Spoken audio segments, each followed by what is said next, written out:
So,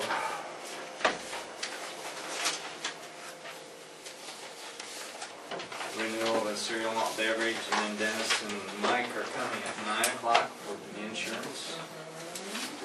There's the beer license.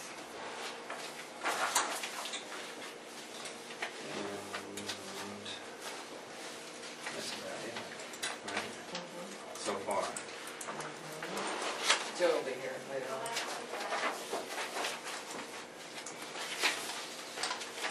And we have a renewal for cereal malt beverage for the Stafford County Country Club.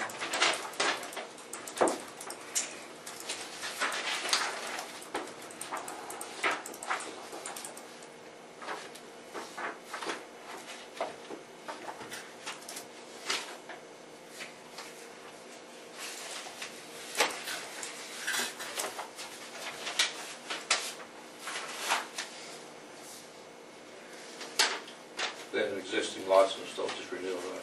Okay, I make a motion to approve this license, Stafford County Country Club. Second that. Okay, it's been moved in second. All in favor say aye. Aye. Motion carried. Anything else at the moment? We'll recess. What are you gentlemen doing? Oh, peachy keen. Peachy King, huh? Can't beat that.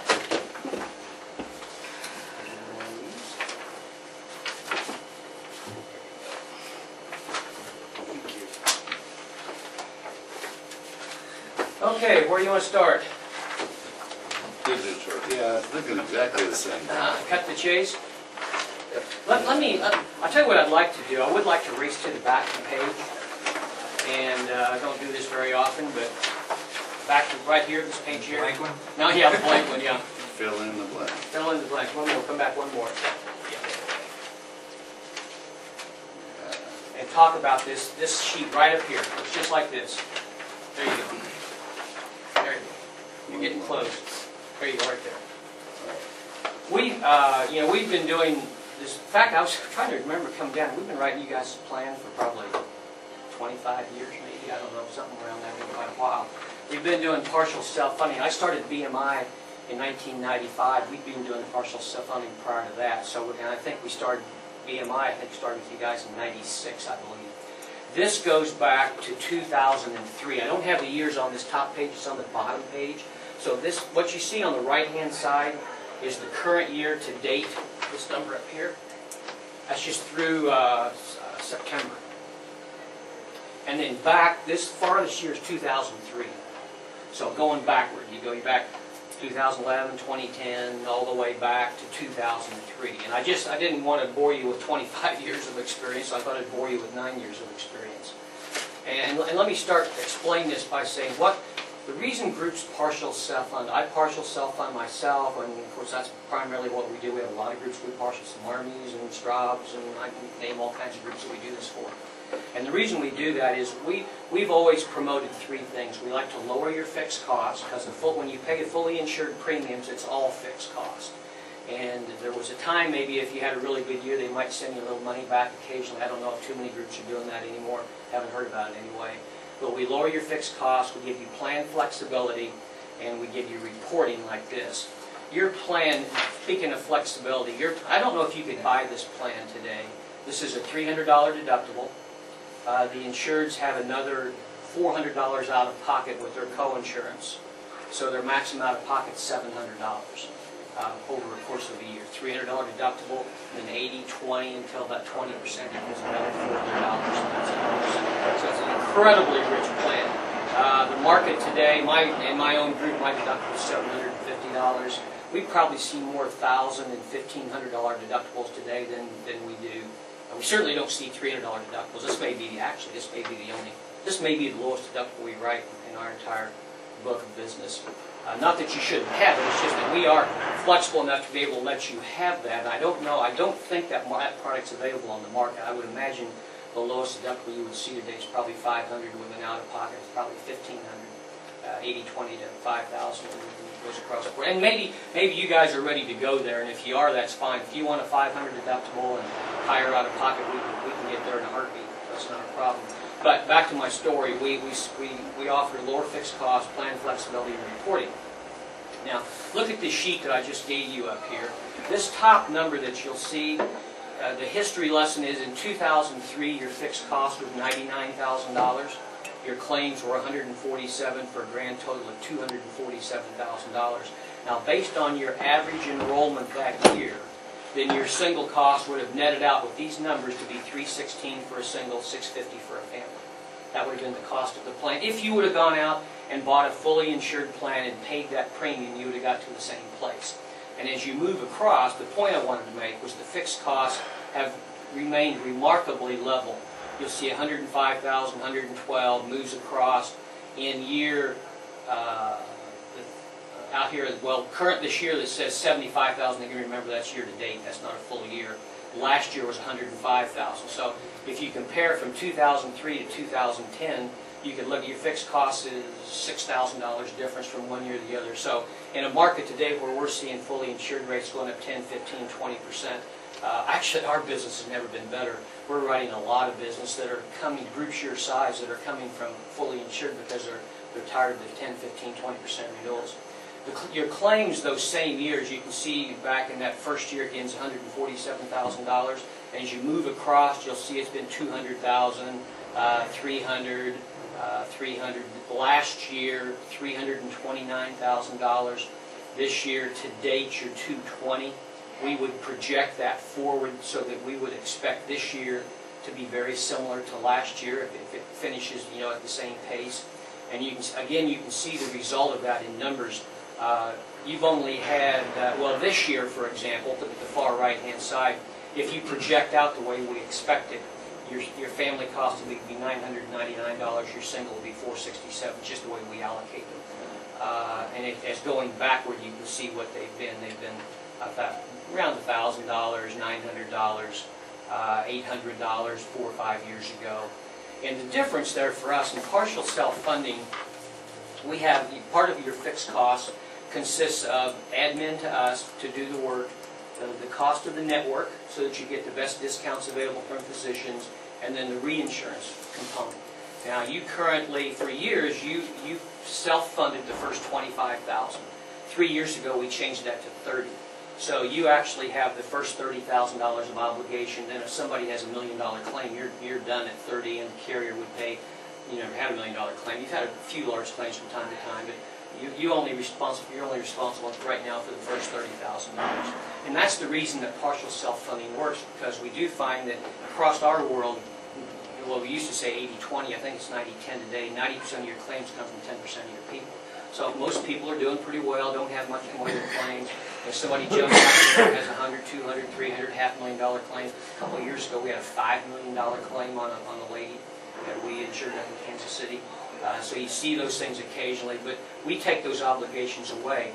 In a fully insured plan, if you had $1 million claim, you got $1 million claim, and then that goes against that premium.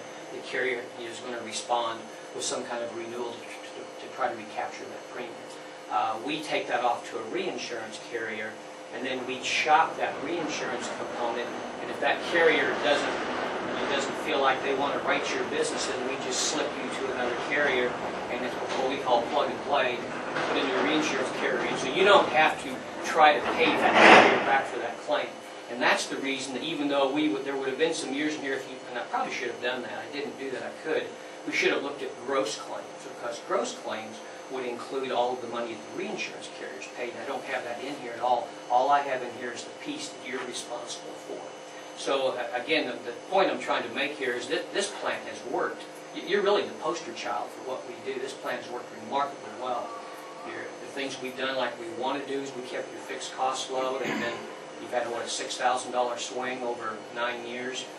We give you flexibility to a plan that you can't get into the market, and then we report on it. Now, what I skipped over here, and we can go back and do it, would be where all those dollars went. Did they go to prescription drugs, office visits, and we can go back and revisit that if you would like, and kind of build that history. But we've had a remarkably good run here. Now, the question then is, do you have more exposure than this? Could you spend more money? Your worst year, and the answer is yes. You look back in what would have been 2006 on this report was your worst year. the fourth year from the left, you had $1,113 family rate, $500 single, and then next year it dropped back to $800, and then it's moved across. So the system has worked really well. It's been a very good system for you. Now let me take you to this flip page, and we'll look at this page right here. And flip one way. There's so many numbers on here. I didn't know how engrossed you want to get in all this minutia here, but we can certainly do it.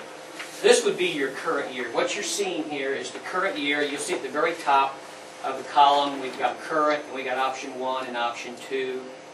We're showing, and we're right above that, you'll see 16 employees, 30 families for a total of 46. That's what these numbers are built on.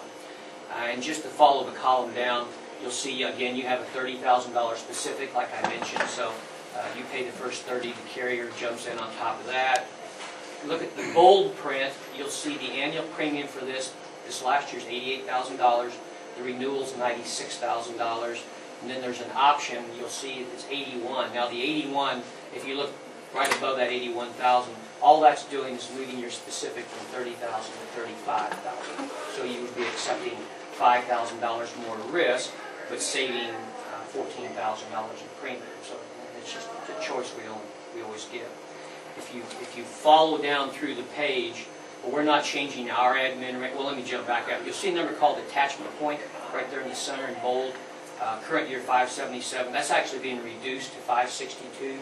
That is that maximum number that you always have to be aware of. If the sky fell in, you've never had that happen, you've never even been close to it. But if the sky fell in so that there's some stopping point, for example, if you went out and had 40 people all have $30,000 claims in the same year, you don't want to pay $1.2 million. You want to be stopped at some point, and that's what that does. It's a stop for you. It's a number you've never even got close to.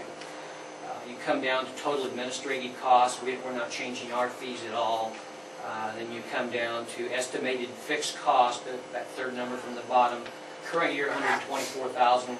This year, the renewal's $133,000. If you put a pencil to that, that's 8%. There's about about $7,500 or $8,000 or so of fixed cost increase. 8% on your fixed.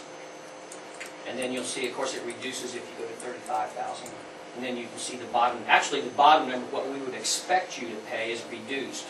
So we're actually thinking this next year you should spend less money than you spent last year. Now, again, there's no guarantee of that. There's no certainty of it. It's just built into the concept of the 90-10 rule and the idea of trying to help people do more wellness and keep the costs down. So the one point we make, and again our comparison with fully insured, if you're going to pay, and I have no idea what you might be looking at, but let's say you get a renewal from XYZ and their fully insured premium over the course of the years, let's say it's going to be $500,000. Next year they come in with an 8% renewal. It's pretty simple math. 8% renewal on $500,000, $40,000. And you start putting those on top of each other, you can see how premiums have gotten away on some of these plans. Our only hard fixed cost, when we say 8%, it's 8% of $124,000. And the rest of your cost is claims. And claims will ebb and flow. And that was the point I was trying to make on the previous page. We've got 9 years of history. We could have gone back farther than that. And I could do that if you want me to. We could look at your entire body of work, if you will. But that 9 years would suggest that as your ebb and flow's not that much, because where you get your big jerks in our business is from the really catastrophic claims. Those are the ones when the agent comes in and he says, we paid $2 million in claims and you paid us $500,000 in premium and we need a 50% renewal. Well, we don't have that happen for us, because if you had $2 million in claims, that means you had one guy or two guys that went out there and dropped $1 million on you. Okay? You don't get those kind of claims out of your rank and file. You get them from catastrophic claims. We protect you from catastrophic claims with the reinsurance carrier. So that's why, as you look at the last 9 years, you see a lot of consistency, because you're protected from the unpredictable nature of claims. So I wanted to just kind of preface everything with that, and we can go back and look at your report in detail, but I think the system of self-funding, while sometimes it may seem a little scary to some people, we're seeing more and more businesses kind of embrace it because they're willing, when they understand where claims come from, they're willing to take the risk that might be there if you had 30 people all have $40,000 claims, to be rewarded for the years when claims are less than what we expect them to be. And as you can see in your own history, your expected claims have been right on. I mean, you are right there. So let me go back to the front with that, and we'll jump through this real quick so you'll know what's in here. Front page, and I apologize for the font. We're actually putting in a new system now called Seams, and we'll have this time next year, where we're going to be able to refont everything and make it a little bit more readable. The information is good, but the font's kind of tough. But those are what you're looking at there. Is our options. We send that to about, Clayton's on the very back page. We have about 20 reinsurance markets. There's 10, I think there's 10 or so on there that would have been good players for you that should work. But that's probably a good point. I'm glad you're there. Let me talk about that in a second. When we go out to the reinsurance market, and as I mentioned, if a carrier comes in and doesn't respond well with you or wants to give you a big renewal, then we go back to the market. We try to find a lot of good carriers. These are all really, really good carriers that we do a lot of work with. But our world is incredibly transparent. So when we take this out to quote, we tell everybody everything. They know what everybody else does. They know what XYZ's charging, ABC's charging, and we play them off each other. And we say, well, ABC, you're 10% high. Don't you think you ought to do something about that? And then we keep working them back and forth. And so at the end of the day, what we end up with is we have your incumbent carrier, which is a carrier called QBE, which is probably the second or third largest reinsurance carrier in the world, that ends up with the best numbers. Now, that's not unusual because QBE is going to know what everybody else quoted. And then we always give them the last look, and everybody knows that the incumbent always gets the last look. So if somebody comes in higher than them, they have a chance to come in and say, no, we really want to keep this, and we're willing to lower our quote, and here we are. And what you're seeing here is the conclusion of that. We did have one other number, quote from HCC. You'll see it was a little bit higher, $143,000. We're looking at fixed cost. And then a lot of carriers, at the end of the day, they just say, well, we're not going to be competitive, so pass. So we feel like that we always get you the best numbers. And again, the reinsurance carrier is completely invisible to everybody. We handle all that from the backside. So if your group doesn't care if it's with HCC or Companion or Sun Life or American or whoever, because reinsurance carrier is just a deep pocket that we go to when the claims go over 30,000. You've had one claim this year. When we get back up to the front, you've had one claim over $30,000 this year. I think it went about $69,000. So back to the front. You can read my font. What really the things to pull off of this report, if you looked at just starting from the left, you'll see the months of the year. We start with January. This report's through September. And you'll see your single enrollment, your family enrollment, and then what we call this attachment point, and you'll see the fifth column over, year-to-date attachment point, $426,000. That's the most money you could have spent if the sky had fallen in and you had those 30 claims over 30,000 or whatever. You couldn't spend any more money than that. That's the ceiling through September. We've actually paid the next column over, and we've actually paid $300,000. So. And then the next column shows 30. You'll see year-to-date specific claims, 39,915. That's the one. We had one claim that was $69,915 on one person, and that's the 39,000 over that, over the $30,000 specific that you had. And then as you move across, really to the far right-hand side, you'll see claims that are subject to the aggregate after we wash everything out, and your year-to-date you paid $250,000 in claims on the plan design that we have here. Now let me talk about, again, I mentioned it, but let me say it again. We've been on this plan design for quite a while. We moved this deductible a little bit, a year or two ago? Yeah. And we do have some kind of unusual things in here. The way your drug card's a little different than what you might see normally. Certainly your deductible is much lower than is in the marketplace. The marketplace would suggest you should probably have a $500 to $1,000 deductible. Your out-of-pocket is, as I mentioned earlier, is additional $400, at 20% that people pay after deductible. That's very low in the market. In my group, I have a $750 deductible, and then the people can pay another $1,500 out of pocket in co-insurance before the plan pays 100%. So somebody that works for me could, on a large claim, could be out of pocket $2,250. And that's not out of step with the market at all. If you were running around looking at employers and shopping group insurance, and as you know, we've done the high risk pool for Kansas for several. We do 5 high risk pools for 5 states, and Kansas is one of those. The most common plan people buy in high risk pools is a $10,000 deductible. That's the most prevalent plan when people go to the market and buy. And so, but deductibles can easily get out of step, and not to say you shouldn't have, because actually there's 2 ways to look at this. You can say, well, we should have a higher deductible because the rest of the world does. Or you can say, hey, it's not broke, let's don't fix it, because it's obviously working pretty well, you've got good claim experience. But subject to this plan design, we incorporate that into this, and your net pay is, as you can see, is $250,000. If you flip the page, all this does this is some information on that large claimant. It's at the very top. We take the names off, of course, to protect the innocent, but it does tag that person as a dependent. It's not an employee. And again, you can look down through those claims, and you can see kind of a description, what we call ICD-9 codes, and then it gives a summary or a description of that. For example, the very first thing on there is drugs, $2,650, and you can look down through there and kind of see what the sense of that claim was. Like it was a $69,000 claim. I should take that claim away. And when you look at your net claims, if you had that one claim removed, you would be incredibly low.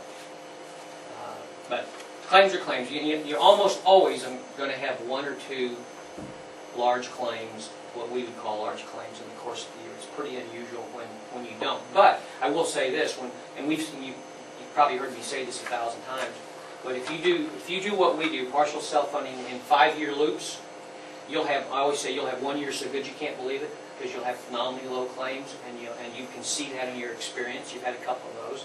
You'll have 1 year that's so bad you can't believe it. You've actually not had that. You've never really had a bad year. And then you'll have 3 years that are what we would think were kind of expected, or what we would think you should do. And you've had a whole bevy of those. But again, the sense of that is that we take the unpredictability out of it by having a specific that takes out large claims. If you flip that page, this is just, all this is what you're seeing there is a rehash of last year. It's one more page you're clicking there. Don't worry. If you got something you want to that's fine. yell at me on, let's do it. This is just last year. And same report we just looked at, it's all of last year. So if you look at, again, if you look at the bottom, go about 4 or 5 columns over where it says year-to-date attachment point. Your maximum claims that year you could have paid were $509,000. If you slide way over to the right, you'll see you actually paid $329,000. And again, that gets back to that expected. We set a bar, we set a ceiling to protect you against the sky falling in, and then we let, and claims are claims, and then we pay. And I will say this, the big thing, and we can talk about this sometime, maybe not today if you don't want to do it, but the big buzzword in our world today, and everybody's talking about it, is wellness. How do you keep people well? How do you control claims? And we can do everything from biometric screenings to risk assessments. You can have health coaches. There's even opportunities for that. And what they'll do is they would look at your group. They, through the course of claim information, health risk assessments, and biometric screenings, and then they stratify it into what they consider to be high-risk people. Maybe somebody that's diabetic or hypertensive or whatever. You'll have moderate risk, and then you'll have low risk. Well, they concentrate on the moderate and high risk, and they will try to engage those people in conversations and education and help coach them to better health. And there, of course, there's a little cost with that. But the theory is that over time, if you've got if you've got a population that doesn't change a lot, you don't have a lot of turnover, that over time you can drive people to wellness and lower your claims. And that's the big deal in our business today, is how do you get people well, how do you coach them to wellness and control claim activity. And then every dollar, obviously every dollar you can save on a claim is a dollar you save in costs. So But this is just a snapshot of last year. It's actually quite similar to this year.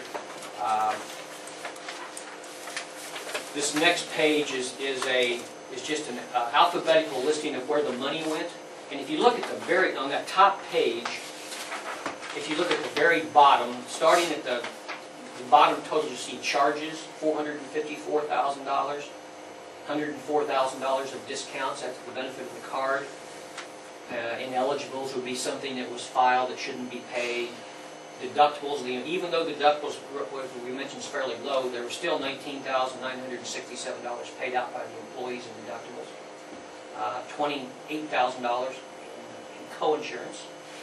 COB is coordination of benefits, where there's another payer, and then what the plans actually paid. The grand total through this report was that the plan paid was $300,538. And if you look back up those, the big ones are always the big ones. You do have an accident. I'm going to talk about that in a second. At the very top, there's an accident benefit. In your plan, and we don't see this anymore in plans, you have a benefit that pays 100% of the first $500 deductible waive for accidents. And that was a pretty common thing a few years ago. You just don't see this anymore, except on some old plans that may have been enforced for a long time.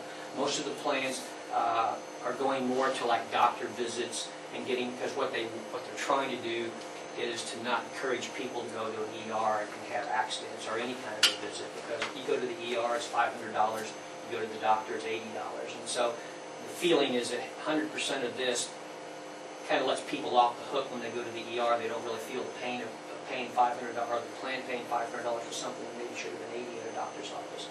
So that's kind of, and we can take any of those things out you don't want, but you can see if you look across our accident benefit, go over to the total paid, plan paid $9,573 for accidents. Probably was an opportunity to save some money there. As you go down through it, of course, the biggies are always ancillary, the second number. Ancillaries are the everything that's billed in the hospital that's not room and board. That's, and again, I'm looking at the total paid column on the right-hand side, $67,000. You'll see cancer therapies is fairly high. Again, these things aren't unusual. Diagnostic testing is always a biggie, $52,000. Your drug card weight at the bottom is $41,000. And again, those are pretty common in terms of which are the big ones. Diagnostic testing, ancillary drugs are always top 3, top 4 in most groups. There's a lot of conversations about ways that you can help control drugs. All of those things, though, and anytime we talk about how do you lower the cost of a plan, what it does is it puts the employee generally, which some groups don't want to do, but it puts them essentially more at risk. And the theory being that you always spend your own money better than you do somebody else's. And if they have more skin in the game, then maybe decisions are made differently about health care. That's probably sort of 20%. Yeah. Goes up. And yeah, to encourage them to take generic drugs rather than... Actually, and I've got a drug report in here, and it's worked very well. Your generic percent's very high. So, I mean, should it be 70%? I mean, who knows? You never know where that sweet spot is. But you're right. In fact, in this plan, when you've paid 41, if you slide right across, obviously they paid $10,000. I mean, so they definitely got skin in the game on these drugs. It has worked pretty well. Your little dental plan down here at the bottom, we have a very limited dental plan. It's a $500 max, 50%, but you can see we've had pretty controlled usage in that. There's been $8,000 paid.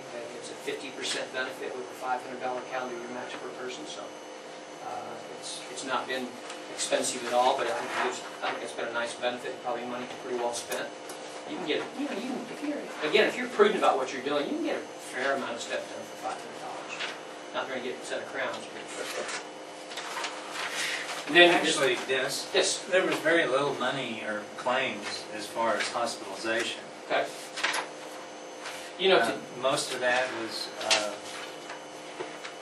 mainly was all outpatient. That's definitely the case we see today. There's so many things done outpatient. You can get your gallbladder out outpatient, hernias are outpatient. You're right. I mean, everything is driven. The hospitals are driven to do things same day. Do a lot of testing. MRIs, CAT scans are all done for the most part outpatient. But you're right. The big driver has been the outpatient care. So there's like less than $10,000 in hospital room, in, whether it's private or semi-private, and hospital inpatient visit was 23. So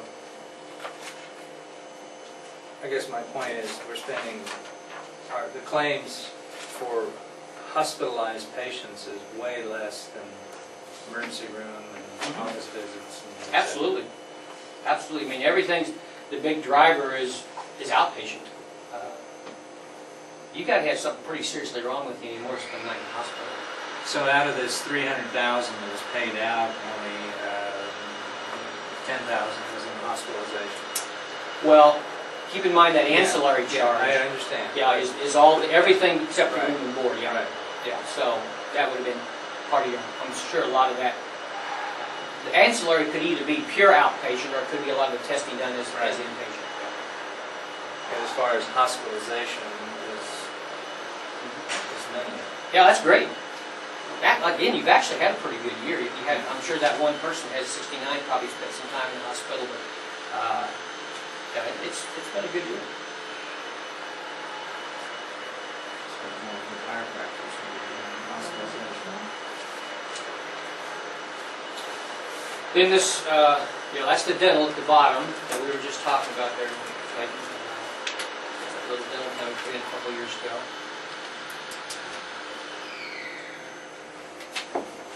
And that's no deductible, right? That's right. It's 50/50 with a $500 max per year. No orthodontia. It's just preventing basic and major.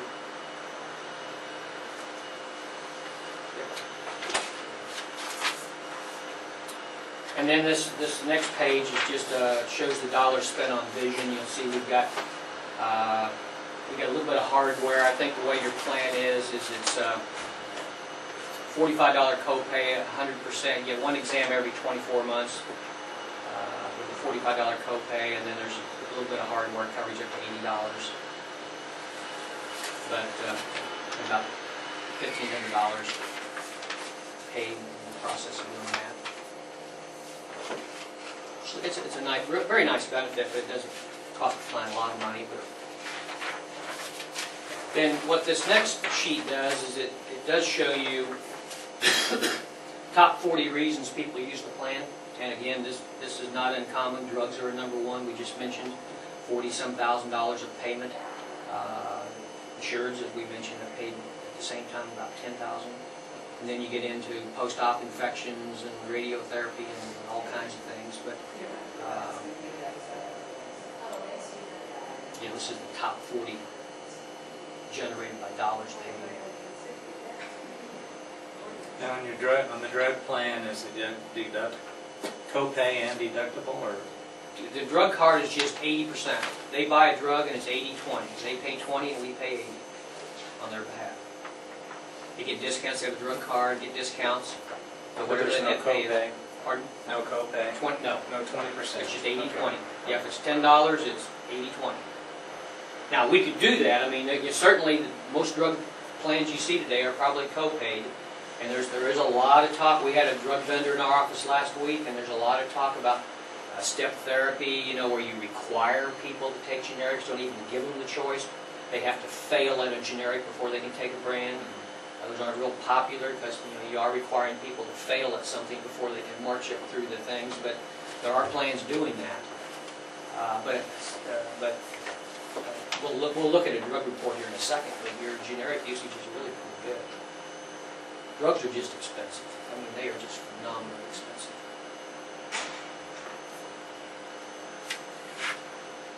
But their argument, if you had a drug vendor here, his argument would be that by people taking all those drugs, they're avoiding other medical care. So, but what you don't know, you don't know.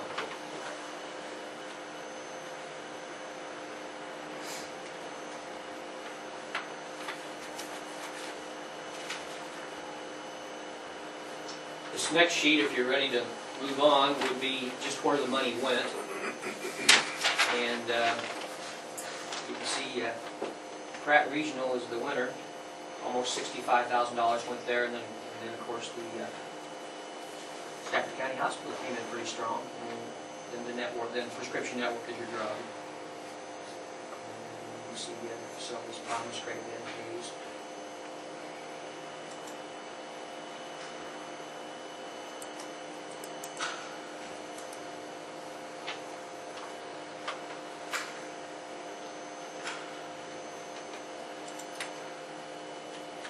It's always, we always like to see, so it's nice to see money local, and appears to be, so.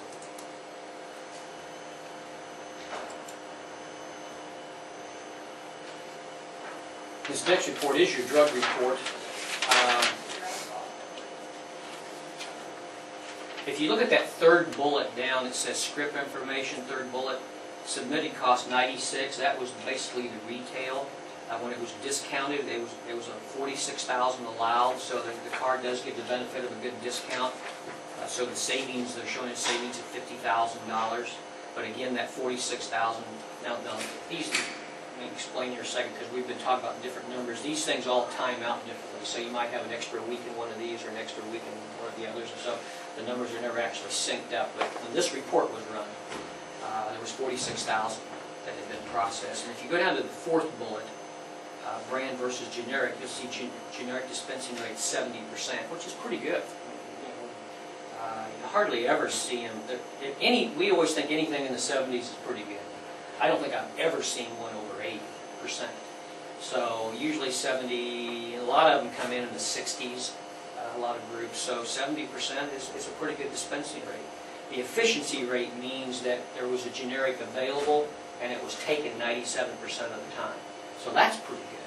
People weren't really passing on opportunities to take them. So, and then when you get down to the bottom, it just gives you the reason we know you want to take generics. And you look at that far right-hand corner, the average brand's $120, the average generic's $12. 10 times. So that's the reason everybody harps on trying to go generic. There's a lot of things coming this year off generic or off brand. And this next 12 to 24 months, there's some pretty high-dollar brand-name drugs going generic, and that's going to help the cause a lot. Was it a 10-year period where they could? I think it's actually longer than that. It's a used patent of 10 years. Is it 10? Okay, well, It used to be 17. well, I was going to say 17. But that was from the date of discovery. Yeah. But But now, then- when NAFTA... But now they can come in and alter it a little bit and re... They could file a new one. Also, that generic, it doesn't get that, there's another 6 months after the patent goes off, and they call it generic, but the price doesn't change that much because only that original provider can offer it as a generic, so they don't really give you much of a break for 6 months. Then after that, then the whole world can write it as generic, and that's when the price, the bottom falls out of it. And I mean, there'll be some phenomenal, there'll be things like this, things that you're paying $150 for go to $10 once you get through that whole process. But there's some biggies coming next 12, 24 months. But you're right, there'll be somebody will come up with another brand that'll be just as expensive. This right-hand sheet, the common treatment in the small print there, you can see the top 15 reasons people use the drug. Cholesterol is the number one. And cholesterol, isn't that Lipitor? I don't know my drugs very well. Yeah. Lipitor is one of them that's coming off. That's why you're seeing so many TV ads. Yeah. That last hurrah. But so you see asthma, blood pressure, and you can see the different things on there. But anyway, those are your top 15 reasons people use the plan for drugs. That'll hopefully be getting better with some of these generics popping up. But and then this last sheet that we haven't looked at, this is just a little kind of, if you look right in the middle of this page, for Clinton here now. Oh, I'm sorry. No, you're fine. If you got a question, I would. No, I was just wondering where the acid reducers were at. And I also... Let's see. I don't know. I need a handful. Right now, especially. You take a sleep aid and just sleep Yeah. through it. That'd be nice. Happy day. So, right in the middle, you got eligible members. This counts employees, spouses, kids, and you'll see an eligible member number, and then year-to-date average 117. What we're saying is there's 117 opportunities for 117 people that could be buying drugs in any given month. utilizing members is 42. So every month, there's 42 out of your 117 buying a drug of some kind or another. That's a 35% utilization factor, which actually is pretty typical for most plans. And then you see what your drug. The next one is a PM 43.84. $43.84 is your per member per month. That's what drugs cost the plan per member per month. $43.84. Last year, you can see the number right below it was $44.71. So actually, you've dropped off a little bit from last year in your drug utilization. But, so I mean, those are pretty generic numbers. Nationally, if you look at that bottom number, national average is $71. So you're way off the national average. But everything around, every group that we have around here is a lot lower than the national average. That national average must be picking up the East Coast and West Coast because we don't see those numbers around here. But, most of them are going to come in pretty close to what we see to where you're at. So I would say all in all, your drug plan is pretty good. I mean, should it be 70-30? I mean, you can make an argument for that. Or should it be a copay plan? And then when you go to a copay plan, then there's different things you can do to manage it, right? Making the copays dramatically different, so people would have to maybe want to try generics because there's such a financial difference. There's maybe an opportunity to do more flexible things, but this plan has been seems to be pretty successful. Yeah, I think before we wasn't any concern about going generics when we started paying 20%, then we started to see. There's no doubt, like I said earlier. Increase the first year, how much? For people to be good health consumers, typically they need to have something at stake. Have a few cents there too. Yeah, they got to have some stake in it, or they just don't care what goes on. But what would we, if we raised our deductible, what, 3 to 5, you said on that? What would that?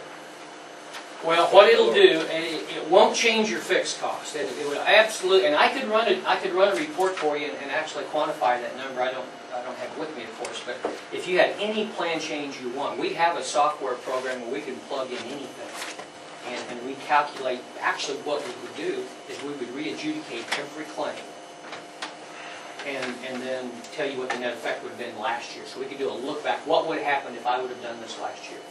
I can do that now, but I can tell you today, it won't change your fixed costs. It will absolutely change your claims because you'll obviously people have more stake in the game, and then there's always that behavior modification thing. You know, when you go from a 300 or 500, they may not go to the doctor when they would have gone if it was 3. So some people may hesitate and not have quite as much service. So we try to factor in a little component of that behavioral modification thing. But so the result would be you would see a lower projection of claims, but it would that little kind of tweak in your plan won't have any effect on your fixed cost. Okay. Carrier doesn't. You know, when you think about it, they're only concerned about claims over $30,000. So even if you pushed your deductible to $1,000, that doesn't mean a whole lot to them because they don't see it until it's $30,000 anyway. So you don't see it being a dramatic savings by doing that? Well, no, I think well, I don't know what dramatic is, but I think $300 is probably too low in our world today. But again, as I said earlier, if it's not broke, maybe you don't want to fix it. I mean, it's been pretty successful, and you seem to have a good group, and you've got a great history. Yeah, I could be flipped either way on it. I look at your history and I say, geez, it's working pretty well. But at the same time, it's way lower than the market.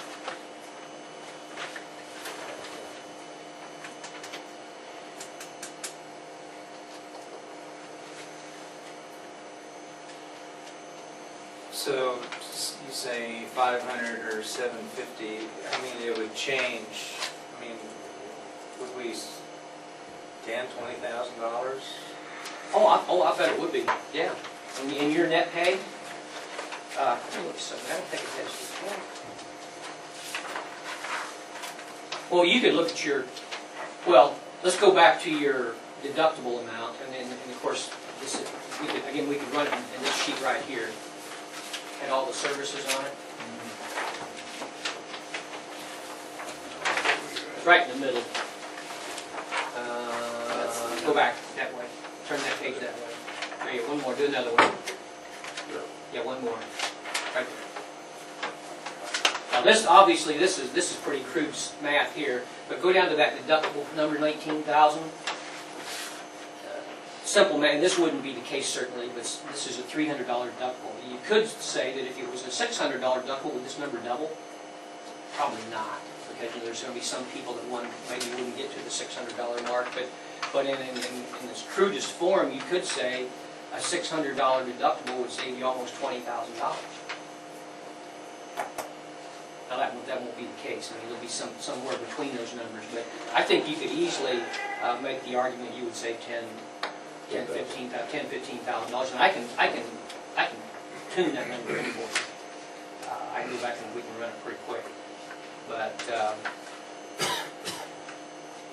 and then you can make the same argument on your co-insurance. Just so I understand what you're saying, so the only real savings we would get, other than the obvious 10, 15,000 from raising deductibles, would be from discouraging people from using the insurance. Yeah. Either discouraging from using it because of maybe they've got more financial stake in it, and any dollar the employees could certainly argue that any dollar you save, you ask them to spend. Exactly, that's what you're doing. Yeah, you're just shifting the cost. Where's the cost at? Does the cost ride with the county or does it ride with the employee? And then their choice, once you put the burden on them, then their choice is to not have the service at all. That's the way they avoid that increase, is by not doing it. Is that a bad thing? Yeah. If on a regular insurance policy, if you raise the deductible, your premium goes down. Right. You have a very definite cause and effect there. What we're seeing groups do, and it's not that you would want to do it, but what groups are doing is they're going in and they're increasing deductibles, increasing out of pockets, and rather than reducing costs, they're just telling the employees this is done in lieu of increasing costs. If we had not done this, we would have had to ask you for more money. So we're going to give you a higher deductible and give you the benefit of not raising the premium. Now, so but in this form, you don't get to see that direct correlation. We don't come back with a hard premium and say your $1,500 family premium is now $1,400 because you reduced your deductible. No. I can come back and, because again, our hard costs, our fixed cost is compressed down, and then everything else is claims and claims. And when you do what they would do, when they come in and they give you $100 off of a family rate for doing something, and you don't know if that worked or not till the year's over. And then you probably won't know either, because there's a reluctance on the carrier's part to come back and tell you what the claims were anyway. So, I mean, it becomes the supreme trusting plan, because at the end of the year, when you're reviewing it a year later, you don't know how it worked, because you don't know. You don't get the information. Well, the bottom line don't look too bad this year, does it? Actually, it's a great renewal. In what we're seeing, it's a great renewal. You guys have had a great track record. And let me say something else. When Nita told me you guys were aggressively looking around this year, then we volunteered to go out, because we have actually I couldn't get Preferred Health quote. Preferred Health out of Wichita. I was trying to get a quote out of them, and even as I left this morning, we called them, we didn't have it. I'm not really convinced it would be very competitive. There's another plan that we do. It's called MP. I do have their quote. It's called MPR. It's Midwest Public Risk. Midwest Public Risk is an association plan of cities, counties, and schools. There's about 150 different cities, counties, and schools in Kansas and Missouri in that plan. We do all the administration for it, just like we do administration for your group. And it's been really popular in Missouri. There's a lot of, there's basically 50 different cities, counties, schools. I can show this to you. Their rates, I wasn't impressed with them at all. I was a little disappointed in their rates. Just look at the top plan. It'd be the closest. Just to give you an example of the market, the very top plan, what they're calling PPOA, that first plan, you can see their active rate for singles, 586. A second tier would be somebody with one dependent only, like a spouse only or children only, not a full family. And then family would be for somebody with spouse and children. And you can see what that rate is. That plan, you don't have it on your sheet, but that is a $500 deductible with another $1,500 out of pocket. So the insured on a large enough claim would be potentially $2,000 out of pocket. And that is their best plan. As you go down this list, that PPOB is a $750 deductible, and that HP, which is actually a health savings account, is a $1,500 deductible. And then you can see what their dental and vision rates are. But to me, I don't know why anybody would do that, and I don't know what else you're seeing in terms of rates, but to me, when we look, and that's the reason I wanted to start with the sheet back here that we looked at, to me, unless you're seeing $1,000 family rates and appropriate single rates for a plan design like this, $300 deductible with a very low out-of-pocket, it's a really, apples and oranges things is really tough. It's how do you compare apples and oranges? And I would look at the success of this plan with this fairly rich plan design.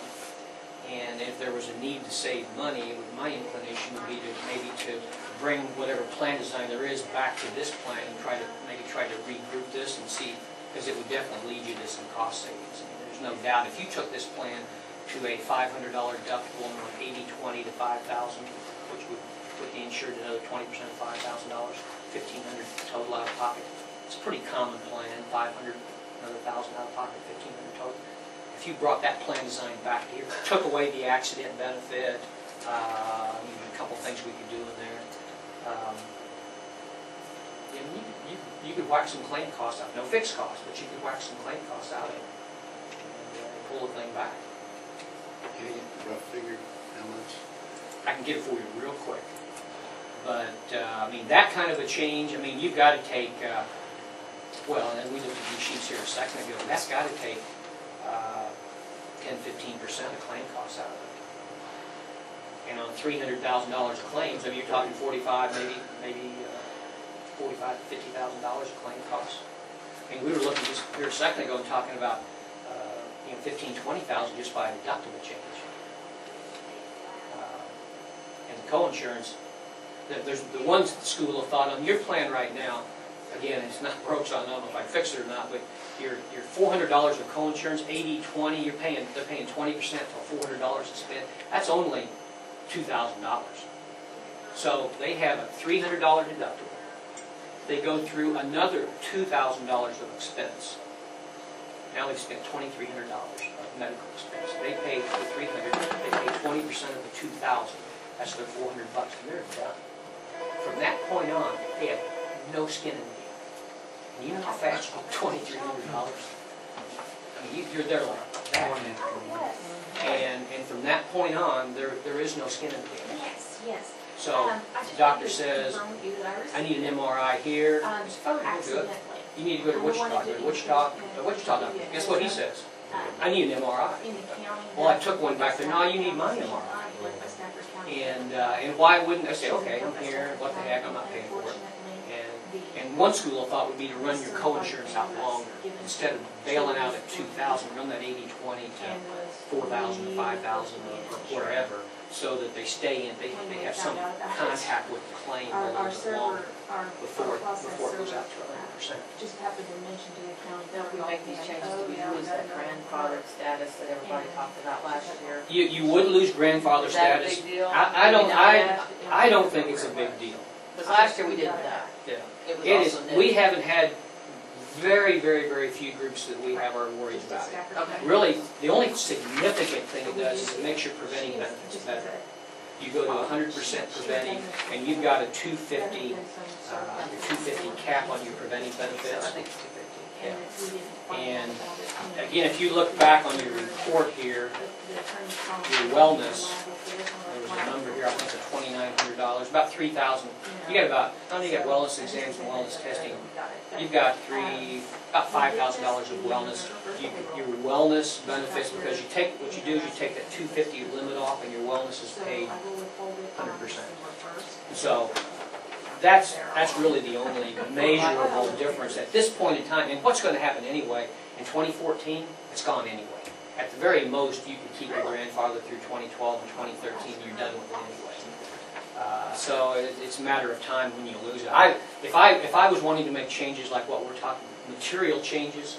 Now, if you're just going to make a little token change, and I probably wouldn't mess with it. But we're talking about something material where you go to say 500, 80, 20 to 5,000 something material. I wouldn't let grandfather and get in the way of me not doing that.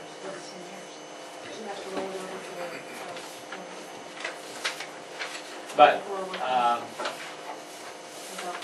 that would be, those would be, I'm sure your employees would view those as significant changes, and but consistent with the market. I would invite anybody to go run around and throw resumes in every place in the world and see what, ask them what their benefits are and see if they got benefits better than 500, 800, 85, and there won't be very many. But it's tough. Change is always tough. But again, what we advocate long term, we think if healthcare reform has done anything at all, it's actually made what we do more valuable. Because we're thinking these fully insured carriers are going to get beat like rented mules over time because of the way that they're going to have to deal with their minimum loss ratios, the way they're going to be taxed. And the thing that would scare me about going fully insured would be the sense of the renewals that you might see down the road. Again, as I mentioned earlier, if somebody walks in and say, I can do this for you for $500,000, what would scare me is next year when it comes in with the 10% renewal, and then the year after that when it comes in with the 15% renewal, and then the year after that, and then pretty soon, you know, you found yourself back to $600,000, $700,000, $800,000. And even with NPR, the strength of NPR, although these going-in rates are, I think, way too high, but their strength and what's attracted municipalities to them is their renewals are virtually flat. They very rarely have a rate increase, and they do it. It's kind of token. But their going-in rates, in this case, I think is too much money. Especially when we're sitting here looking at a history of $1,000 family rates, and they're looking at $1,500. I just don't see the merit in it.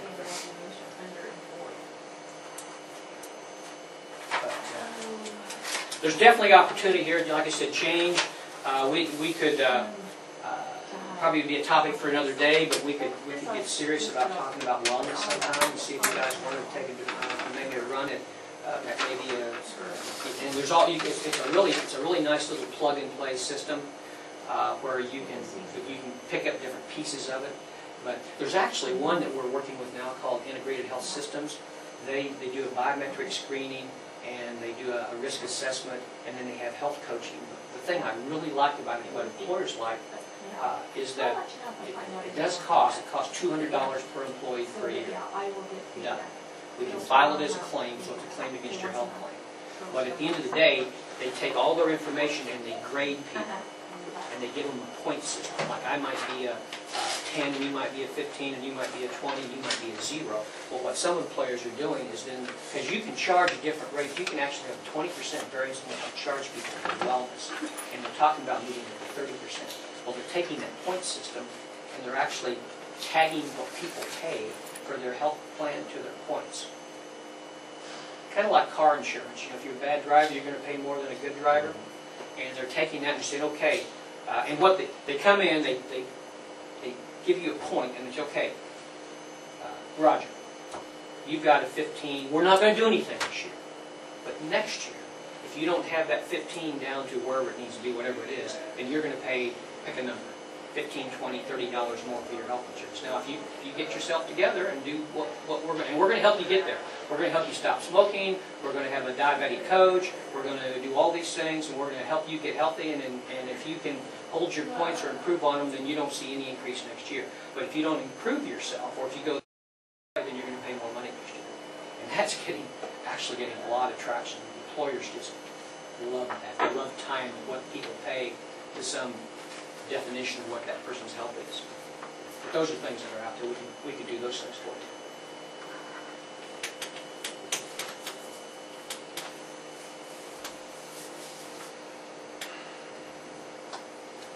So the bottom line is, if we don't do a thing, and if you want to continue to go forward, our overall cost we're projecting to be down. Our fixed cost, you can do the math, is about 8%. And that's all from the reinsurance carrier, it's nothing, we're not doing anything else on it.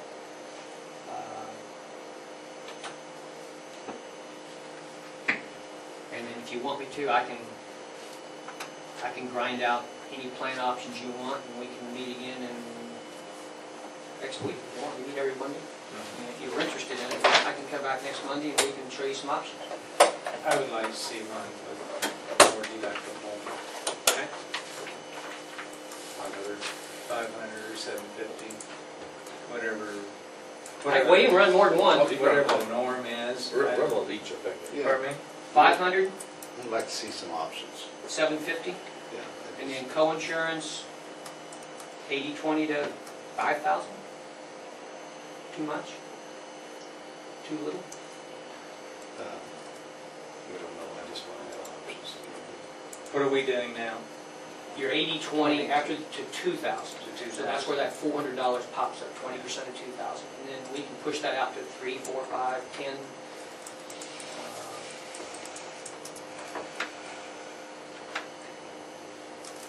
Well, I think you try it. I pushed it out to 5. Okay.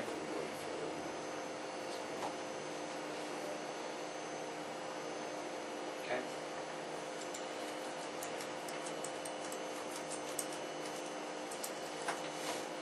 I can do that. If we could trim 50, 60,000, that'd be, I think that would be in our best interest. I mean, I can work it from the backside too and say what I need to do to get 50,000. I can back into it. I mean, if that doesn't get me there, maybe that will. I mean, yeah, it might be. Well, I might be right just- there. I'm looking more Speculating. for like 200 or 300. Well, you can work with that much magic.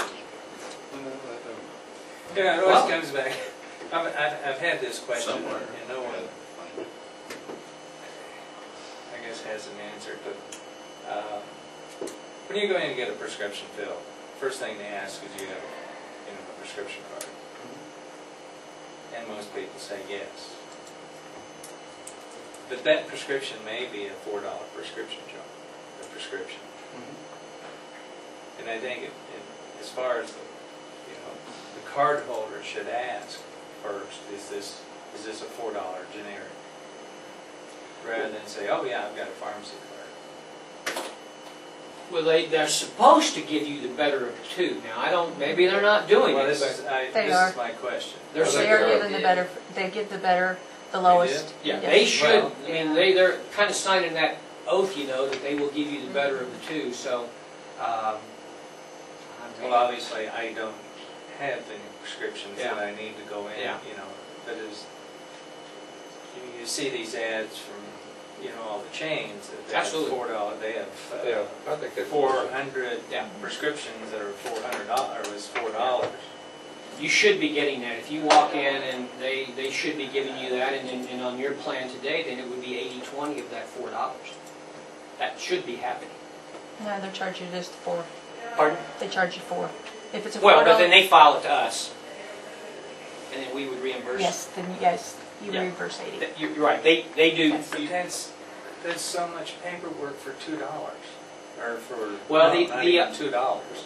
The other side of that would be to do a copay, where they would pay their copay up front, and then we wouldn't be cutting checks to them. So you could have like a $10 generic and a $30 formulary and a $50 brand. And then they just pay their copay and walk out, and that's it. And then everything else just works behind the scenes. We pay the pharmacist, and we don't have that check activity. That would be the reason to do a copay. I mean, 20% of, if you get one prescription a month, it's $4, and this, you pay, the 20%. Yeah. To me, that's, Yeah, I mean, that's what's happening now. They're paying $4. It comes to us. We write them a check in that example for 20% of 4, 80 cents. Doesn't seem very efficient. It's just the way it is, But I would say most cards today are copay cards. Copays are pretty high. But I would say paying 20, and you can put 20% on a card too. but then maybe that didn't save a whole lot. But the argument to having the 20% is they get a true picture of what the claim costs. If there's a $200 brand, they're seeing 20% of $200, not maybe 10 or 20 bucks. And that's been always the kickback to drug cards, is that you have a $10 copay, the drug costs $800, nobody knows. And they don't have any incentive to find something better. So that may override the inefficiency of cutting the checks, because people are truly in touch with what that drug costs. Well, that makes me feel better.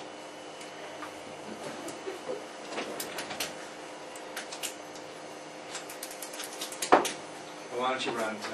Okay, I'm going to do a 500 and a 750, and then both of them will be 80, 20, and 5. But I'm going to keep in mind that at the end of the day, you'd like to save 50 or 50 to 60. See it, and then maybe if we don't get there, I might take a run and see what would get there. Okay. Okay, and then you want me to come back same time, same place? Yeah. Next Sure. week? Sure. Okay. That's We're approaching the end of the year. Had so much fun here, you want to do it again? Yeah. huh? I stole your pen. Okay. All right. All right. Right. Alrighty, I'll do it. Thanks a lot. Appreciate it, guys. It's always a pleasure to come. See you Monday. That's good.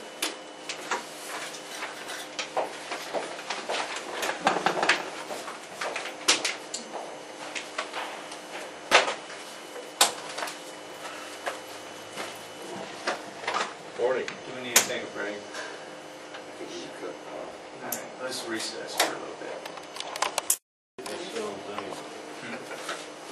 Alright, so we're gonna do next. Joe, you have something, or Well, I just, do we need to Talk go to in us, executive Joe. session, or well, what's your pleasure? you got my latest missive on our Yes. hospital. We Yes. perhaps might want to go in executive session to discuss what we're planning on doing there. Because clearly it's going to be, Attorney. advice from an attorney, covered by the client's Okay. privilege. Okay. Or, How many minutes? 20 minutes, 15, 20? yeah, let's go 20. Okay. And certainly Lisa can, she knows what funds are available. Lisa can stay, and Anita can stay too. Geez, I mean, we got a bombshell dropped on us last week. Yeah. You bet Ron, could he stay? He's on Yeah, the hospital, he's on the hospital board, could he say? It wouldn't bother me. Doesn't bother me either. Okay. Just to be that much. So I make a motion when you go into executive session for attorney-client privilege for 20 minutes. I'll second that. All right, it's been moved and second. All in favor, say aye. Aye. Okay, we're- Calculated plan, we can't. We're back in. We can't make a decision. Keep Back to it session. off that Okay. way in prices. So, okay. I guess we'll have to wait until further notification. Anything else? One item, Okay. you want me to write a letter to this gal in Pratt Hillary, Dolby? Yes. Just let her say, hey, we're waiting to see your, plan. Yeah, I think so. And explain that nothing happens quickly, so the sooner the better. We're waiting on you, the ball's in your court. You Yeah, have to send it back over the net. I think so. I will do that. I'll dictate it today and it'll go out tomorrow.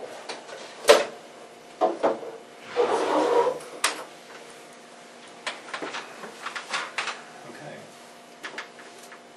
Is that it? Anything else on your agenda? Spares are gonna want to renegotiate that lease agreement out at Sandy Lane. He was in the other day, but What's he paying? I don't know, I should've looked, but I didn't. He said it needs to go up, he's not paying enough. Well, that's a switch. Compared to the going rate, I don't know what the going rate is for all that, but I'll get with Glenn and he Do we can come put it in. out for the public and let other people bid? We haven't, Spares have farmed it for 100 years. Don't you think we should? I don't care, it does not matter to me at all. I mean, why do they get exclusive rights? You can put something in the newspaper. I mean, it's not like you have to have a formal bid letting. Well, I'm thinking, like the Great Bend Airport owns that section that it's on, and then a lot of farm ground, and every 4 years, 5 years, whatever the lease is, they just bids. And that way, Everybody that's interested at least has a fair opportunity to farm, or, I mean, rent it, you know. I don't think it's fair to us to say you're gonna farm it. It's, Okay, not that they're fair. that is, we have the 4-H achievement banquet Friday night. Your, And oh, our your open open house house is next Monday, Monday. and, the extension office is basically doing it all, thank goodness. But they want like one of you there the whole time. I don't know if you wanna take shifts. Staggered times. It's like from 1 to 6, next I Monday. think we did 1 to 5:30, and I could probably. Yeah, right. So, they decided it'd be nice if one of you guys was there. Then you go. But they're handling all the refreshments and all that stuff. Good. 'Cause, well, All right, we'll decide on that on Monday. oh. Okay, we're adjourned.